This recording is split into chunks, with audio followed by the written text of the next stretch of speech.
இன்னைக்கு நிஃப்டி 2.5% வரைக்கும் கீழே விழுந்திருந்தது. வார் நடக்கிறதால மோஸ்ட்லி நிறைய ஸ்டாக் அஃபெக்ட் ஆயிருக்கு. அதுலேயும் பெட்ரோலியம் ஸ்டாக் ரொம்பவே அஃபெக்ட் ஆயிருக்கு. எவ்வளோ இறங்கியிருக்குன்றது பார்ப்போமா? ஏன்னா எவ்வளோ இறங்கியிருக்குன்னு பார்த்து தான் இது நம்மளுக்கு பையிங் ஆப்பர்ச்சுனிட்டியாக இருக்கா அப்படின்றது நம்மளுக்கு தெரியும். ஃபர்ஸ்ட் வந்து பார்த்தீங்கன்னா இந்தியன் ஆயில் 23% வரைக்கும் இறங்கியிருக்கு. ரெண்டாவது பாரத் பெட்ரோலியம் 27% வரைக்கும் இறங்கியிருக்கு. ஹெச்பி 35% இறங்கியிருக்கு. ஓகேங்களா? ஸோ ஓவரால் வாருக்கு அப்புறம் இந்த மாதிரி டோட்டலாகவே இறங்கியிருக்கு. இதுக்கு காரணம் க்ரூட் ஆயில் இன்க்ரீஸ் ஆகிறது தான். ஸோ இதை க்ளீனாக வந்து இன்ஃபர்மேஷனாக நம்ம கிராஃபில் பார்த்துடலாம். இப்போ நான் என்ன பண்ணியிருக்கேன் அப்படின்னா உங்களுக்கு க்ரூட் ஆயிலோட ஃபுல் அண்ட் ஃபுல் வந்து ஃபியூச்சர்ஸ் வச்சுருக்கேன், கமாடிட்டி. ஓகேங்களா? ஸோ வார் ஸ்டார்ட் ஆன டைம் உங்களுக்கு தெரியும், மார்ச் டைம் ஆரம்பிச்சது. அங்கேருந்து ஸ்பைக் வந்து பார்த்தீங்கன்னு வச்சுக்கோங்களேன், எவ்வளோ பர்சன்டேஜ் ஏறி இருக்குது பாருங்களேன் அதோட ஓவரால். ஸோ 75% ஃபியூச்சர்ஸில் க்ரூட் ஆயில் வந்து பயங்கரமாக ஏறி இருக்கு. ஓகேங்களா? ஸோ இந்த ரீசனால தான் நம்ம ஸ்டாக்ஸ் எல்லாருமே அடி வாங்கியிருக்கு. ஸோ இது ஹிஸ்ட்ரியில் எப்படி நடந்திருக்கு அப்படின்றத நம்ம செக் பண்ணுவோம். ஸோ இங்கே வந்து நம்ம என்ன பண்ணலாம் அப்படின்னா வந்து ஒரு கம்பேரிசன் பண்ணுவோம் பர்சன்டேஜ் வைஸில். ஸோ லோட் ஆயிடுச்சு. இப்போ என்ன அப்படின்னா இதையும் நான் என்ன பண்ணுறேன், லைனில் மாற்றுறேன்.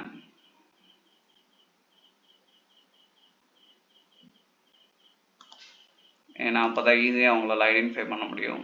ஓகே, ரெண்டுமே வந்து சிமிலராக ஒரே கலரில் இருக்கிறதால கொஞ்சம் கன்ஃபியூஸ் ஆவீங்க. ஸோ நான் என்ன பண்ணுறேன்னா ஐ வில் சேஞ்ச் த கலர். போயிட்டு ஒரே ஒரு இதில் இருக்க சாலிட் கலரில் கொடுக்குறேன். ஸோ இதை வந்து I will give the crude oil இந்த ரெட் கலர். ஓகேங்களா? சரி, ஓகே, எஸ். இப்போ பார்த்தீங்கன்னா உங்களுக்கு தெரியும் க்ரூட் ஆயில் இப்போ கரண்ட்லி கூட ட்ரேட் ஆகிட்டு இருக்கு. ஏன்னா ஃபியூச்சர்ஸ் வந்து பார்த்தீங்கன்னா இட் குட் பி ட்ரேட் இந்த யூஎஸ் மார்க்கெட். இந்த டைம் வந்து ஃபியூச்சர்ஸ் ஓப்பன் பண்ணிட்டு இருப்பாங்க. சரி, கரண்ட்லி வந்து பார்த்தீங்கன்னா மேலே போயிருக்கிறதால இங்கே வந்து கீழே இறங்கியிருக்கு. ஓகே, சரி. இப்போ இது எப்படி மாறும், எப்படி வந்து இதுக்கு சான்சஸ் இருக்கு மாற? ஃபர்ஸ்ட் திங், க்ரூட் ஆயிலோட ப்ரைஸ் வந்து ஃபால் ஆகணும். ஓகேங்களா? ஆஸ் எ இமேஜில் நம்ம சொல்கிற மாதிரி க்ரூட் ஆயிலோட ப்ரைஸ் வந்து என்ன ஆகணும், ஃபால் ஆகணும். பெட்ரோல் வந்து ப்ரைஸ் வந்து ரைஸ் ஆகணும். ஓகேங்களா? ஸோ பெட்ரோலோட ரைஸ் இப்போ லக்கீலி நம்மளுக்கு வந்து பார்த்தீங்கன்னா ஸ்டேபிள் அதே ப்ரைஸில் தான் மெயின்டைன் பண்ணுறாங்க. ஆனால் இதில் என்ன பிரச்சனை நடக்கும் அப்படின்னா இதே ப்ரைஸில் அவங்க மெயின்டைன் பண்ணுறதால இந்த மாதிரி ஆயில் கம்பெனிஸ்க்கு யாரெல்லாம் வந்து ஆயிலை வந்து கொடுக்குறாங்களோ, ஓகேங்களா, ஆஸ் அ ப்ராடக்டாக, எக்ஸ்ட்ராக்ஷன் கிடையாது அது வேற, யாரெல்லாம் ஆயிலை வந்து கொடுக்குறாங்களோ அவங்களுக்கு வந்து ப்ராஃபிட் வந்து அடி வாங்கும் தான். ஸோ அந்த ரீசனால் தான் எப்போல்லாம் க்ரூட் ஆயில் இங்கே நம்ம பார்த்த மாதிரி எப்போல்லாம் க்ரூட் ஆயில் ஏறுதோ அப்போல்லாம் வந்து ஆயில் வந்து ஆயில் பேஸ் சப்ளை கம்பெனி வந்து என்ன ஆயிருக்கு, இறங்கியிருக்கு. ஓகே, ஸோ இது எப்படி மாறும், ஒன்றும் கிடையாது. இங்கே வந்து சைட்வேலையோ இல்லை ஃபால் டவுனோ ஆகும்போது க்ரூட் ஆயில் குறையும் போது அகெயின் இங்கே வந்து நம்மளுக்கு பையிங் ஆப்பர்ச்சுனிட்டி அப்படின்றது ஏற்படும். ஓகேங்களா? ஃபார் எக்ஸாம்பிள், ஸோ எல்லாமே கம்பேரிசனில் லைக் வந்திருக்கு. நான் எல்லாத்தையும் டெலிட் பண்ணுறேன். ஸோ இப்போ வந்து பார்த்தீங்கன்னா again I will change into candle ஸ்டிக்ஸில் எடுத்துகிட்டு வந்துடுறேன்.